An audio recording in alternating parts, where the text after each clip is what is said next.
Ini pertanyaan yang mau dijawab. Bismillahirrahmanirrahim. Mantap.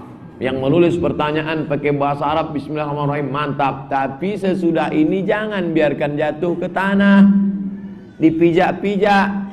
Maka yang begini ini dikoyak-koyak atau dibakar. Kalau kami dulu waktu kecil, kami bakar, kami masukkan ke kopi, kami minum. Habis itu batuk. Semoga Allah selalu memberi kesehatan kepada Ustadz yang tercinta. Amin. Tapi menengok dari tulisannya laki-laki ini. Ustadz, mohon beritahu kami gimana cara berwudu. Ada mikrofon yang bisa tempel sini. Satu lagi, imam itu. Dia minta cara berwudu. Kalau saya ngajar cara berwudu itu satu SKS. Harus ada timbanya, tapi karena tak ada, pegang. Agak dekat sedikit. Udah, tak usah pakai itu. Tinggi sedikit.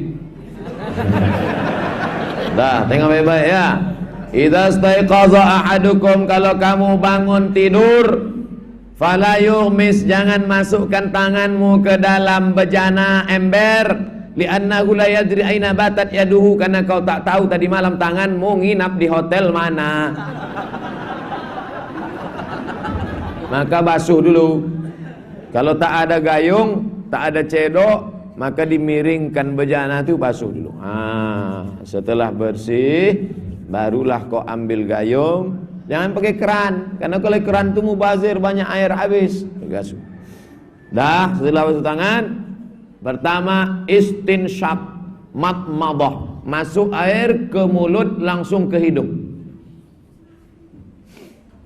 Kalau pergi ke Makkah, bergumpal-gumpal tai hidung, jangan dikorek, berdarah dia, gitu loh. Buang, nanti keluar tai hidung tubuh gumpal. Kalau ada anak ayam mati.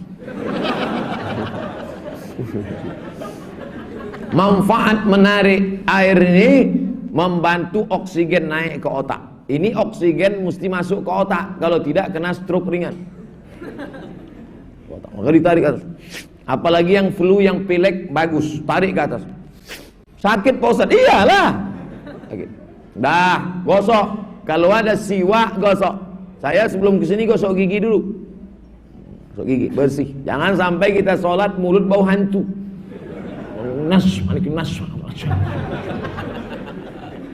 Laula an asyqa ala ummati, kalau tidak memberatkan bagi umatku, la amartuhum bisiwak, kusuruh mereka bersiwak, gosok gigi inda kulli shalah, setiap mau salat gosok gigi.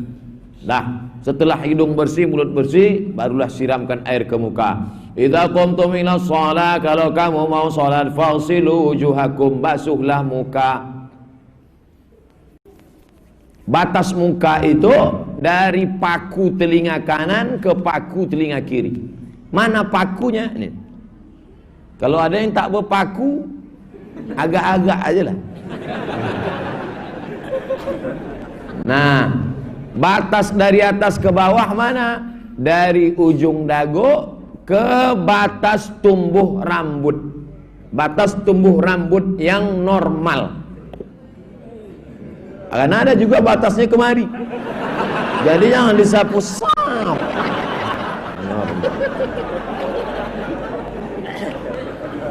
Dari paku nih, karena ada juga saya tengok orang wudu, itu bukan wudu, itu namanya basuh muka. Dah, faghsilu wujuhakum, wajah 3 kali. Wa aydiyakum, kalau berjanggut panjang, takhlil di celah-celah supaya basah. Wa aydiyakum ilal marafiq, tangan sampai siku. Masuk air. Ditadlik, gosok. Karena kalau ini takut tak kena. Tengok, mana tahu ada bekas gotah karet tadi habis motong menakik. Mana tahu ada bekas kulit ikan mas tadi, jangan sampai. Karena sebesar ujung beras pun tak kena, maka batal wudu. Kalau batal wudu, batal sholat. Takhlil, celah. Kuku jangan panjang, karena kalau kuku panjang air tak masuk. Periksa ujung. Cara meriksa kuku ujung. tengok tak ada. Ini sekarang banyak anak-anak gadis nih kuku hitam. Kuku hitam di atas black kutek, di bawah black daki. Panjang kuku gini ya. Sampai saya kalau udah nengok kuku kiri panjang, cemana dia cebok.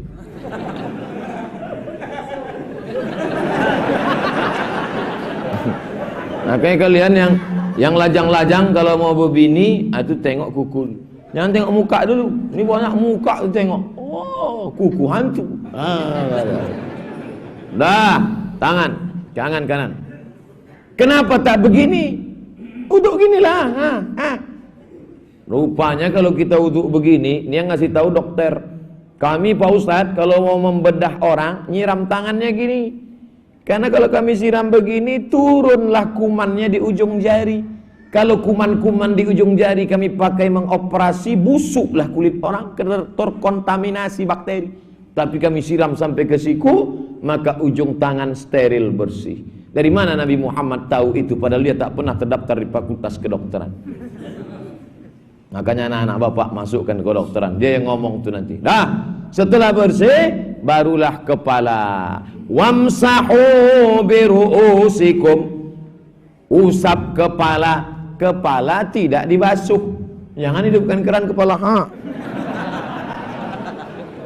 Kepala disapu.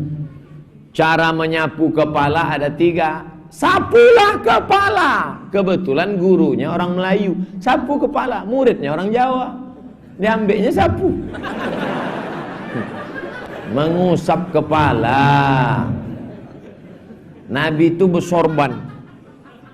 Nabi itu pakai sorban. Nabi SAW pakai sorban. Cara pakai sorban, ujungnya di kiri.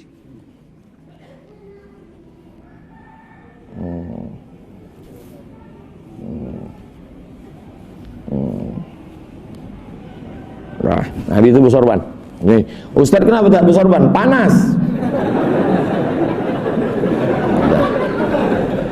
Dah, di kiri. Nabi bersorban, dibasahnya ujung sorbannya saja, tepi. Walam yangqut imamatahu, sorbannya tak dia buka, kenalah rambutnya sikit. Kena rambut sikit, itulah dalil mazhab yang mengatakan sikit aja pun sah. Bahkan ada, bukan Imam Syafi'i, ulama dalam mazhab Syafi'i mengatakan 3 helai pun sah, kata dia. Tapi mana ada orang ngusap 3 helai? Ada orang nyapu 3 helai. Diambilnya 1, 2, mana ada? Itu 3 helai itu maksudnya sama macam orang jauh rumah kau dari masjid, ya sebatang rokok lah. Itu maksudnya, itu bukan 3 helai.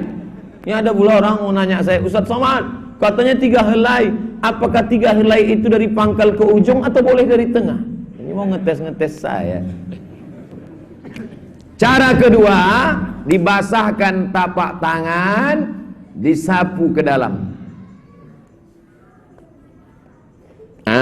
Itulah dalil mazhab Hanafi, sikit saja, 1/4 kepala, karena kepala. Cara yang ketiga, dibukanya. Nabi membuka sorban. Buka sorban, dibasahkannya tangannya, disapunya dari muka,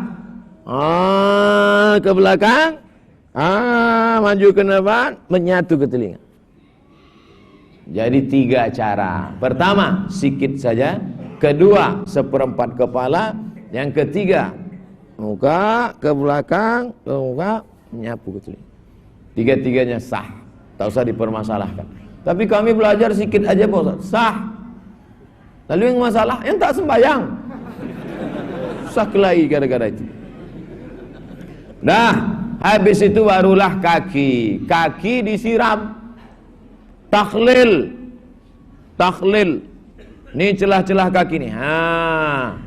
Jangan sampai ada tak kena. Siku. Belakang. Ini ada orang hidupkan sifat-sifatnya aja. Telinga, ujung telunjuk nih masuk ke dalam. Ibu jari kepala ke belakang. Basahkan tangan, masuk ke dalam.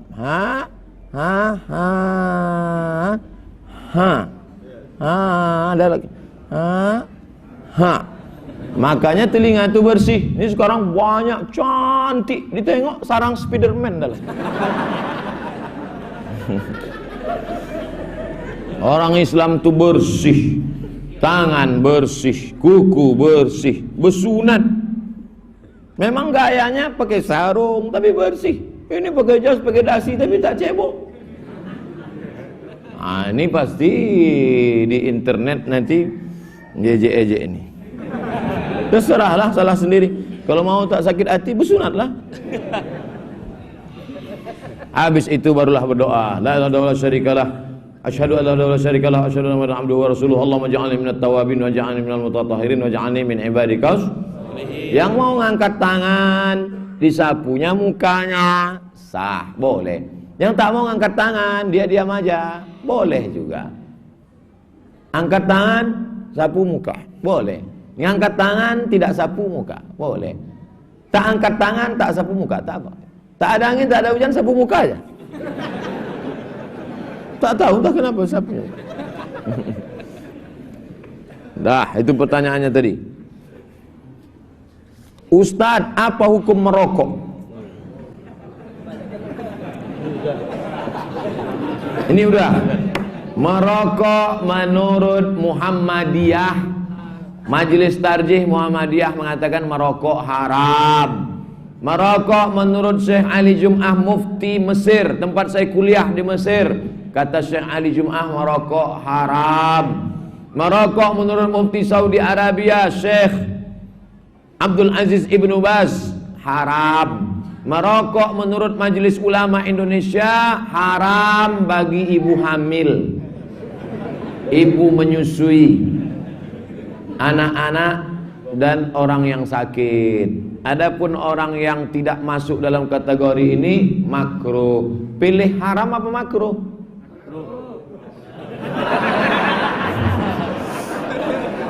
Nah, itu fatwanya.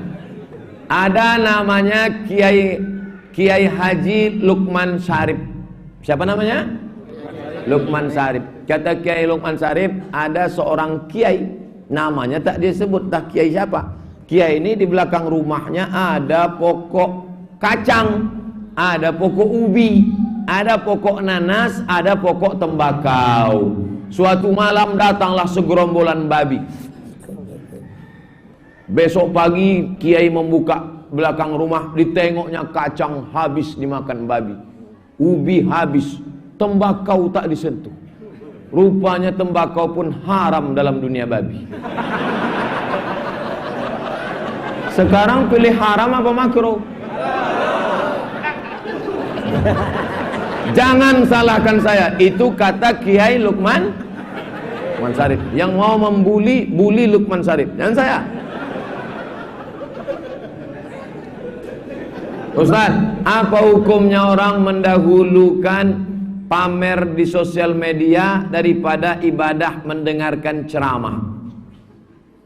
Apa hukumnya orang-orang yang mendahulukan pamer di sosial media daripada mendengar ceramah? Orang yang ria, amalnya hilang.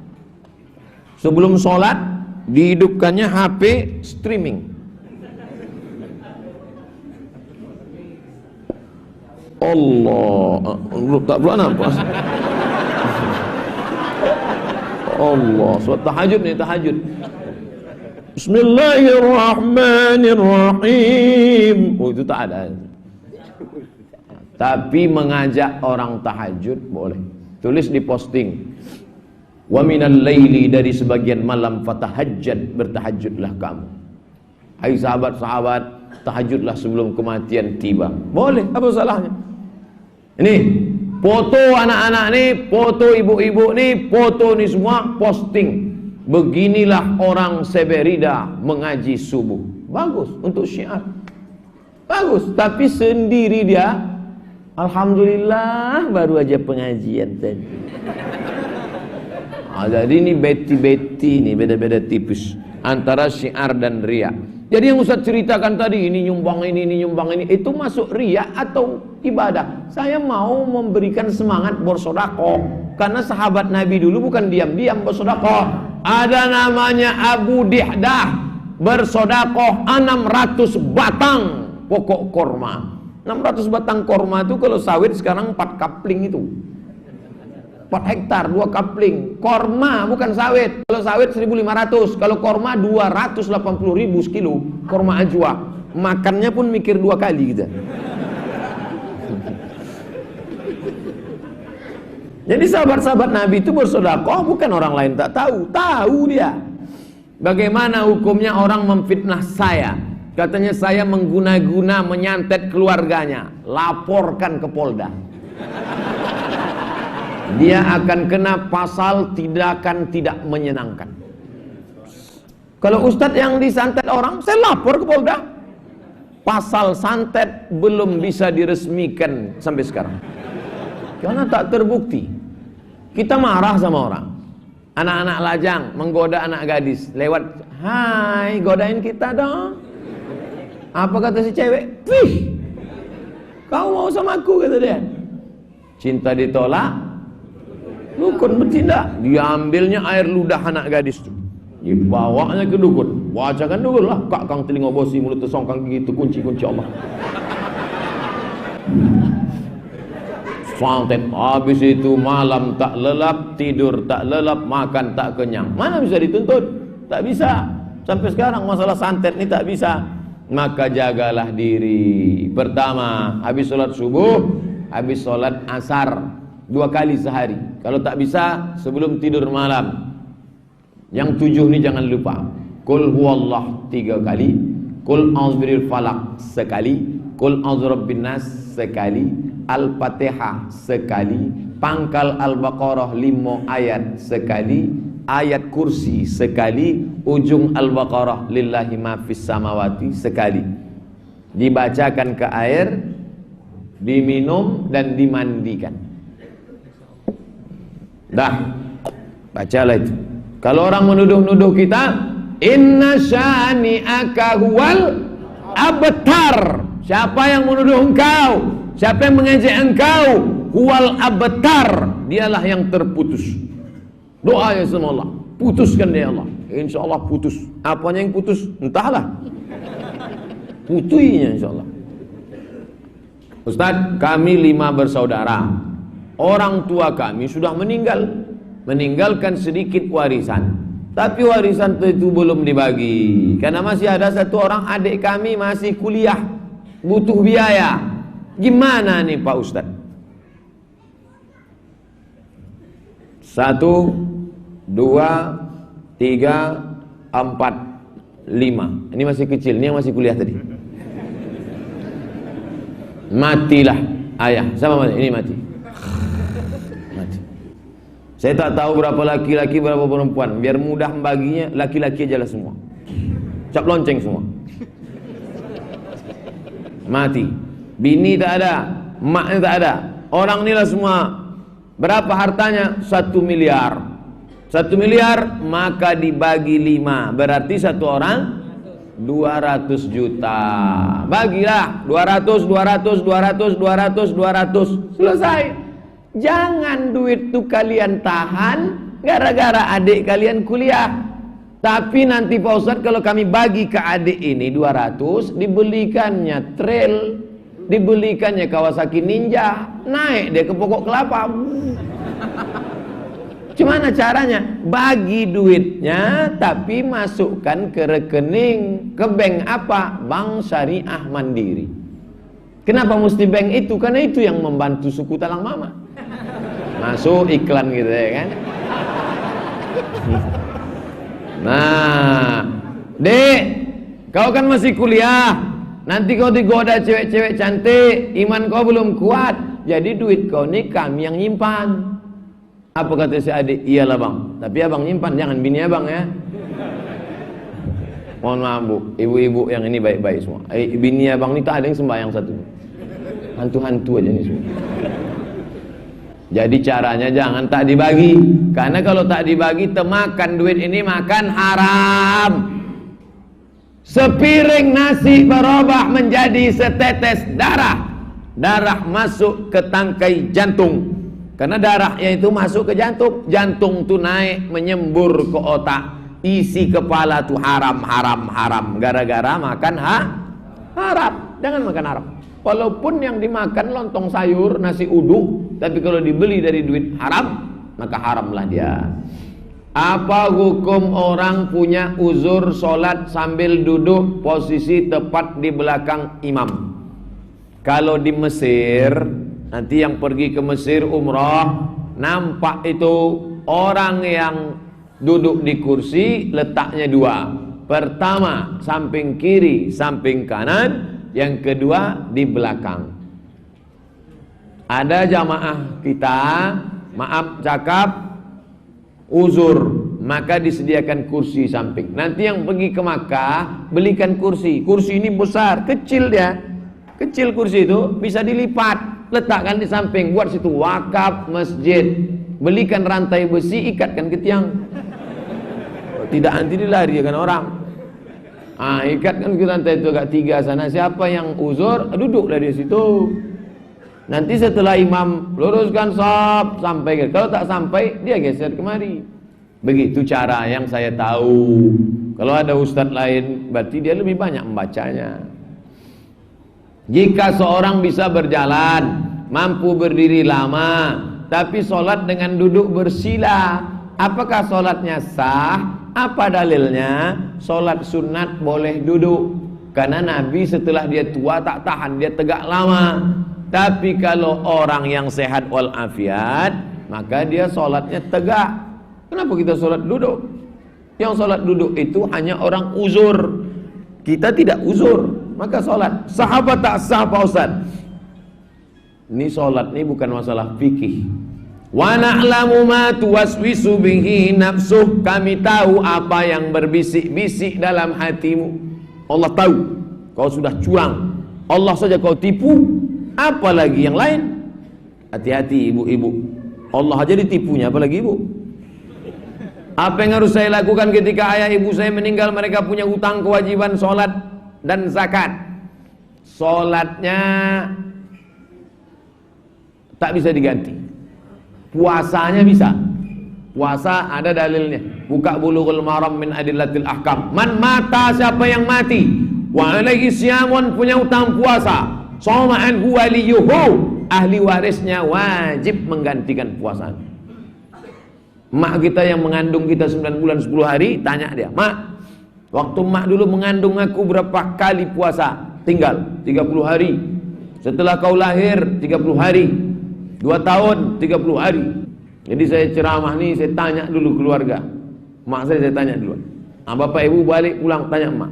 Yang masih hidup, yang udah mati cuma nanyanya. Zakatnya Pak Ustaz? Maka zakatnya kita tak tahu dia bayar atau tidak. Bersedekah saja. Pergi ke masjid, sedekah. Pergi ke suku talang mama, sedekah. Ayu sedekah tu afdal. Apa sedekah yang paling afdal? Sakyul ma. Sedekah yang paling afdal kasih air minum. Kalau dikasih air minum galon habis. Jadi apa yang mau kami kasih? Sumur bor. Buatkan sumur bor yang tak pakai mesin. Rupanya sumur bor ini kalau digali sekian meter, dia mesti pakai mesin. Tapi kalau sekian meter, biayanya 27 juta, itu tak pakai mesin, keluar dia sendiri. Tapi jangan terlalu dalam. Kalau terlalu dalam, keluar lumpur lapindo. Pak Ustadz, bolehkah anak luar nikah jadi imam? Apa salahnya? Kalau maju orang ke depan, tak perlu kita tanya, mana surat nikah ayah kau? Tak perlu. Tapi katanya dalam kitab fikih ada, tak boleh. Ada. Tidak boleh anak luar nikah jadi imam, karena anak luar nikah ayahnya tak ada. Karena ayahnya tak ada, maka pendidikan agamanya kurang. Itu sebabnya. Tapi anak luar nikah ini hafal Quran, sementara yang anak bapaknya nikah juz amma pun tak lewat. Jadi ada sebabnya kenapa anak luar nikah itu tak boleh jadi imam, karena ayahnya tak ada, pendidikannya tak diurus emaknya. Itu yang membuat dia tak layak jadi imam. Apa nama kitabnya? Al-Fiqhul Islami wa Adillatu, Syekh Wahbah Zuhaili. Tad, saya mau nanya, apa pula tad nih? Tad.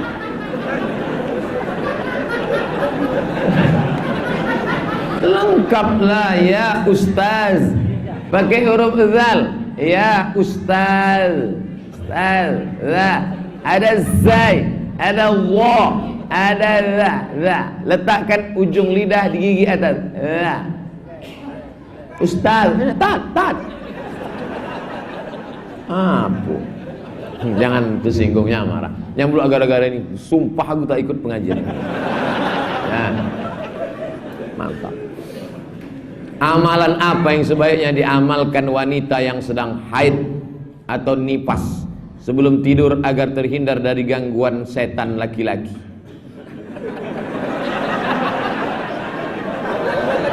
Setan itu ada yang laki-laki, ada yang perempuan, ada juga LGBT. Maka jangan cuman minta lindung dari setan laki-laki, setan perempuan dan setan LGBT. Itulah yang 7 tadi. Sebelum tidur malam. Bismillahirrahmanirrahim. Qul huwallahu ahadun Allahus samadu lam yalid walam yulad walam yakul lahu kufuwan ahad. 3 kali. 3 kali betul, jangan bilang 3 kali. Qul a'udzu falaq, rabbin nas, Al-Fatihah, pangkal Al-Baqarah, ayat kursi, ujung Al-Kursi. Setelah itu dihembuskan ke tapak tangan, disapukan ke muka, ke kepala, ke badan, ke kaki. Miring tidur ke sebelah kanan. Nanti kalau mimpi yang buruk-buruk, langsung baca ta'awuz. A'udzubikalimatillahi tammati min kulli syaitani wa hammatin min kulli alamah. Kalau tak hafal, a'udzubillahi minasyaitonirrajim, tiup ke sebelah kiri dengan sedikit air liur, nafathan. Kalau ada laki yang sejam pula di ludahnya.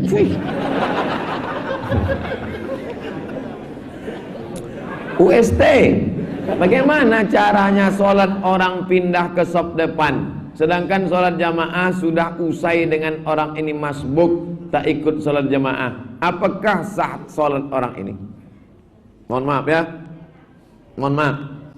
Nah, misalnya, mohon maaf, saya duduk di sop kedua. Mari saya pegang. Saya duduk, saya sholat di sop kedua. Mohon maaf ya Pak. Saya sop kedua. Maka bagi saya yang sholat di sop kedua, yang menjadi sutroh itu artinya batas penghalang di depan adalah orang yang depan saya. Sutroh saya Bapak depan. Ketika Bapak udah pindah, kan sutroh saya tak ada. Maka saya pindah ke depan. Sampai kemana? Sampai ke muka tuh. Itu namanya mencari sutroh. Karena kita kalau sholat itu di depan tuh ada sutroh, ada tombak atau kayu dicucuk-cucukkan supaya waktu kita sholat jangan sampai ada orang lewat. Kalau ada, tak boleh orang lewat. Kalau ada orang mau lewat kita tahan, supaya jangan lewat. Tapi orang kita tak tahu kita gini, disalaminya pula. Saya. Awak menghalanginya. Nah, kenapa ada orang wali? Karena menurut dia sutroh itu wajib. Kalau tak ada sutroh, sholat tak sah. Apa iya sutroh itu wajib? Ini saya bacakan fatwa ulama Saudi Arabia. Namanya Syekh Abdul Aziz Ibnu Baz. Sutroh hukumnya sunnat muakkad, tak wajib. Lalu ustadz yang mengatakan wajib itu pendapat siapa diambilnya? Al-Albani. Albani mengatakan sutrah wajib. Lalu ustadz condong kemana? Saya pakai pendapat Syekh Wahbah Zuhaili. Jumhur ulama sutrah hukumnya sunnah. Makanya dulu ingat saya, emak saya, nenek saya kalau sholat pasti diletakkannya tas, entah kursi, entah apa diletak depan. Supaya orang tahu, jangan orang lalu lalang sini. Kalau ada dia lewat, gini kan kata Nabi, kalau dia lewat 2 faktulhu, bunuh dia kata Nabi. Kebetulan ada pistol, mati dia, saya tak tahu jawab. Ustaz, ada keterangan jika setelah selesai sholat berjamaah tak boleh memimpin zikir dan doa. Ini nyindir imam tadi ini. Astaghfirullahaladzim, astaghfirullahaladzim, astaghfirullahaladzim. Tak boleh. Zikirnya jangan kuat-kuat.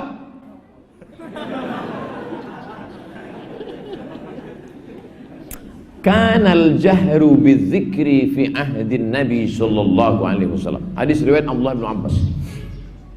Zikir jahar sejak Nabi masih hidup. bukan dibuat-buat oleh sahabat Nabi. Waktu itu Abdullah bin Abbas di luar masjid, dia dengar suara takbir dari dalam masjid, sholat sudah selesai. Kira-kira kalau ada orang mendengar suara takbir di luar masjid, itu suaranya kuat atau pelan? Mikrofon udah ada atau tidak zaman Nabi? Mana ada? Tak ada nih zaman Nabi. Mikrofon tak ada. Maka ketika itu Nabi kata, Allahu Akbar, Allahu Akbar, Allahu Akbar, Allahu Akbar. Dengar apa tidak yang keluar tadi? Begitulah suara Nabi dengan sahabat waktu. Jadi zikir kuat itu sudah ada sejak zaman Nabi. Hanya saja ikhtilaf ulama. Menurut mazhab Syafi'i, kenapa Nabi zikir kuat? Untuk mengajar makmum, bukan mengajar mak-mak. Mengajar makmum. Setelah makmumnya tahu, maka tidak lagi kuat. Itu mazhab Syafi'i. Tapi kalau mazhab Hambali, zikir jahar terus, baik makmumnya sudah tahu maupun tak tahu, terus jahar. Sama macam imam sebelum sholat, luruskan shaf. Kira-kira makmum tu tahu tak lurus shaf? Tahu. Kenapa diingatkannya terus? Luruskan shaf. Kalau di Pekanbaru, luruskan shaf. Kalau di Bengkalis, luruskan shaf, matikan HP. Kalau di Dumai, luruskan shaf, simpan batu cincin. Nama imamnya Pak MK. Saya tanya, Pak MK, kenapa Bapak bilang gitu? Iya Pak Ustadz, banyak orang terganggu sama batu.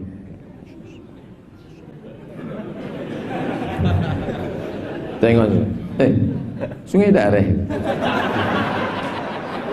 Ustadz nyindir orang pakai cincin. Enggak, saya pakai cincin. Maka dari tadi pakai ini. Kami jauh dari masjid. Kelihatan dari tulisannya, capek. Kami berjamaah di rumah dengan keluarga. Sahabat tidak Pak Ustadz. Tidak ada solat Nabi berjamaah sama Aisyah. Tak pernah Nabi diajaknya, Aisyah ayo kita berjamaah. Tak ada. Sedangkan yang buta namanya Abdullah bin Umi Maktum, ya Rasulullah kasih aku keringanan dispensasi di rumah. Enggak, kata Nabi. Pergi kau ke masjid. Apa lagi mata tu buka? Apa lagi sekarang ada? Tinggal 2 kali gas saja. Apa ya? 2 kali gas, masuk gigi 1, gigi 2. Apalagi metik, tak ada masuk gigi lagi.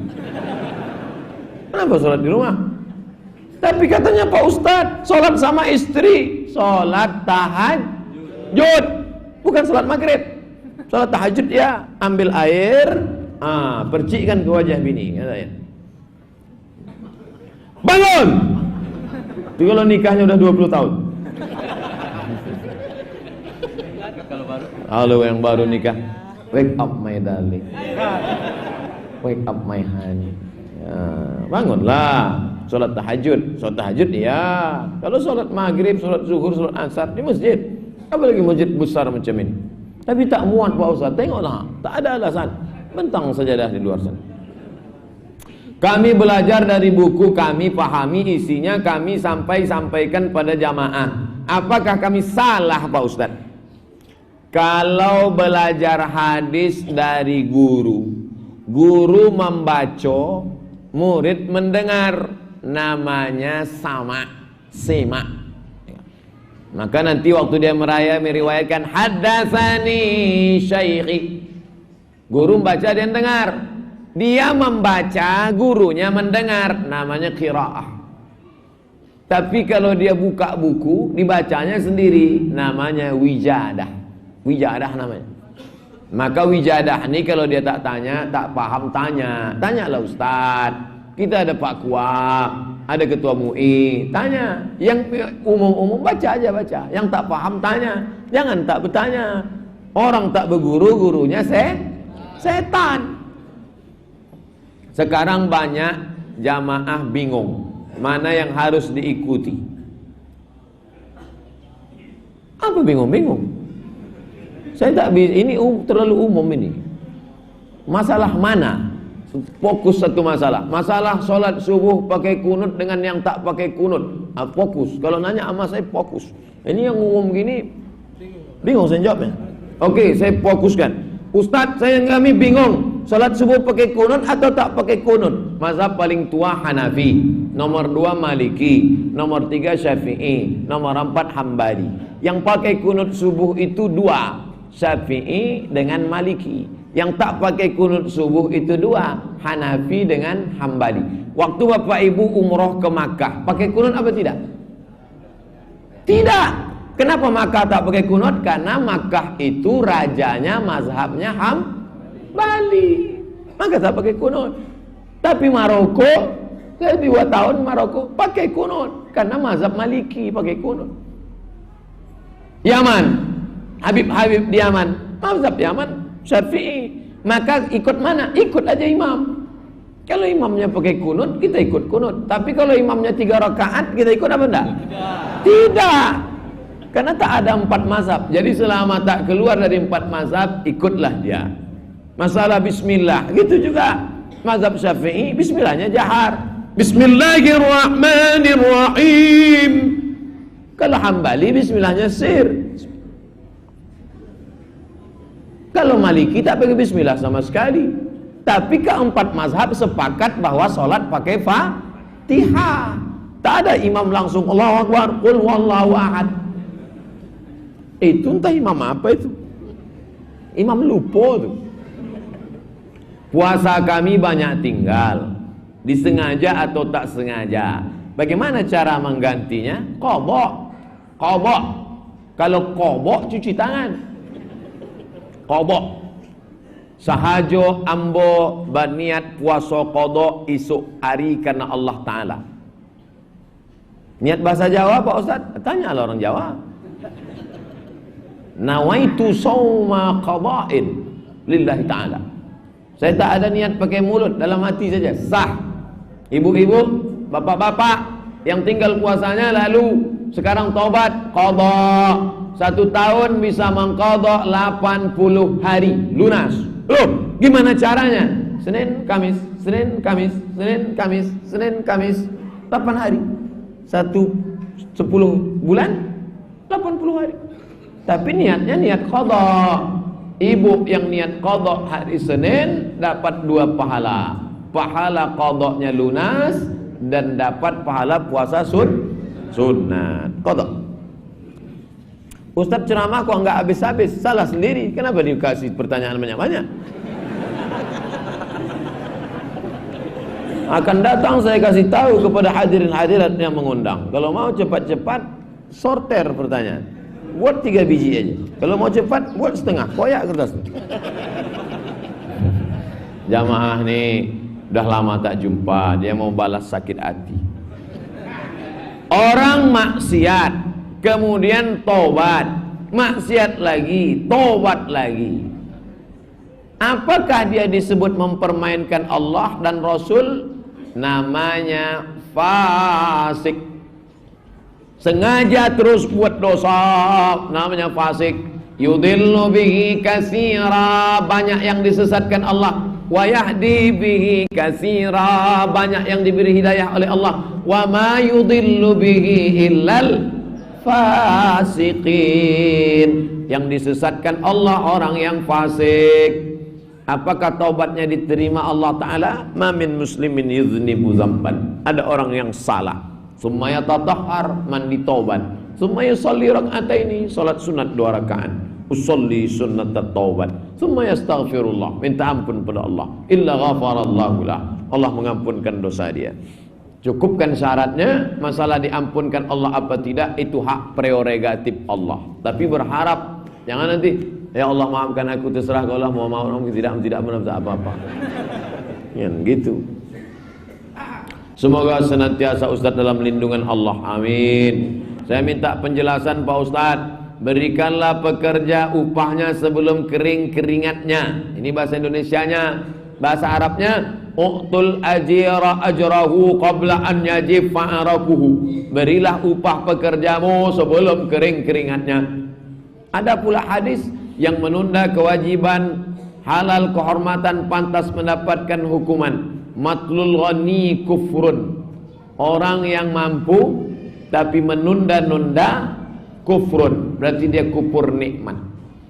Tolong katakan kepada para bos, jangan menzalimi pekerja. Hai para bos, para GM, para pimpinan perusahaan, para kepala dinas, kepala badan, kepala kantor, kepala maupun tak berkepala.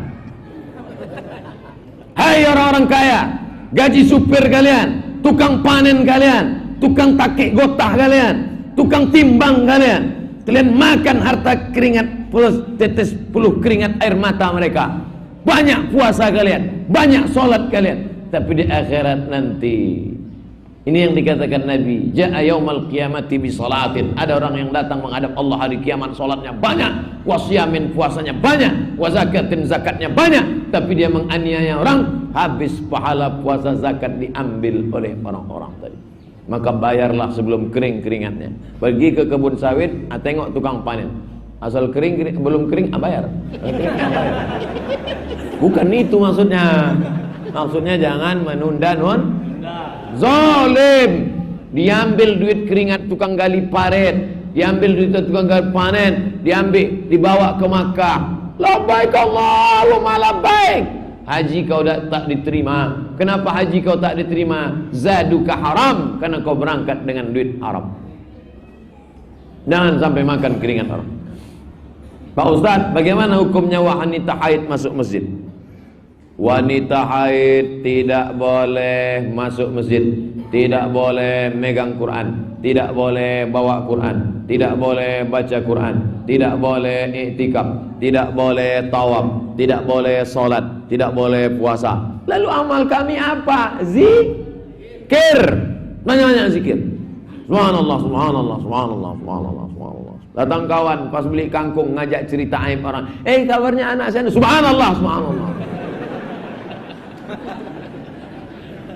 Ibu-ibu zikir.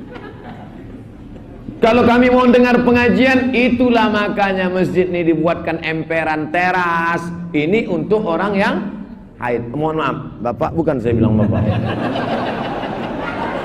Mohon maaf. Ini karena masjid ini penuh. Makanya dibuatkanlah di situ di emperan itu mikrofon supaya yang haid bisa mendengar dari luar. Peace. Pak Ustadz, apa hukumnya jika suami istri mandi junub setelah azan subuh? Apakah berdosa atau tidak? Oh, maksudnya dalam bulan puasa. Misalnya dia berhubungan jam 4, habis itu tidur, bangun pas azan subuh, dia dalam keadaan junub, puasanya sah. Begitu dengar azan, cepat-cepat mandi. Mandi, habis mandi langsung ke masjid. Tapi pakai handuk dulu. Apa basah-basah? Puasanya sah. Ada dalam Sahih Bukhari tentang orang yang masuk dalam waktu subuh dalam keadaan junub. Yang tak boleh itu sudah azan subuh baru dipegangnya bininya.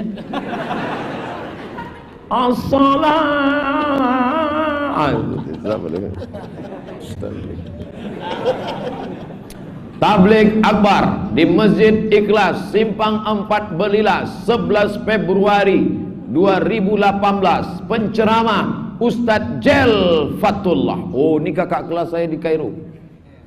Ustadz Jel Fatullah ini orangnya tinggi, jenggotnya panjang, pakai sorban. Kakak kelas saya waktu di Mesir dulu, suaranya menggelegar. Kalau mikrofon hidup, kalau tak hidup amin cuma menggelegar. 13.778.500 rupiah. Ala hadhihi niyah al-Fatihah. A'udzu billahi minasy syaithanir rajim.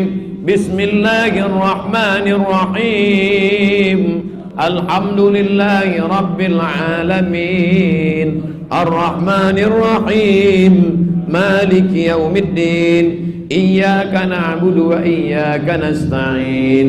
Ihdinas siratal mustaqim. Siratal ladzina an'amta 'alaihim ghairil maghdubi 'alaihim waladdallin. Amin.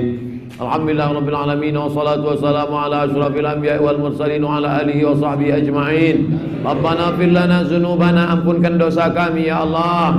Wali abaina, ampunkan dosa ayah kami ya Allah. Wali ummahatina, ampunkan dosa mak kami ya Allah. Wali azwajina, ampunkan dosa pasangan hidup kami ya Allah. Wali zurriyatina, ampunkan dosa anak cucu cicit kami ya Allah. Allahumma dafa'na al-ghala wal waba wal fahsya wal riba wal zina wal munkar. Jauhkan Seberida ini daripada zina, narkoba, perbuatan keji dan mungkar ya Allah. Allahumma khtim lana bi husnil khatimah. Tutup umur kami dengan husnul khatimah. Wala takhtim alaina bi su'il khatimah. Jangan kau tutup umur kami dengan su'ul khatimah.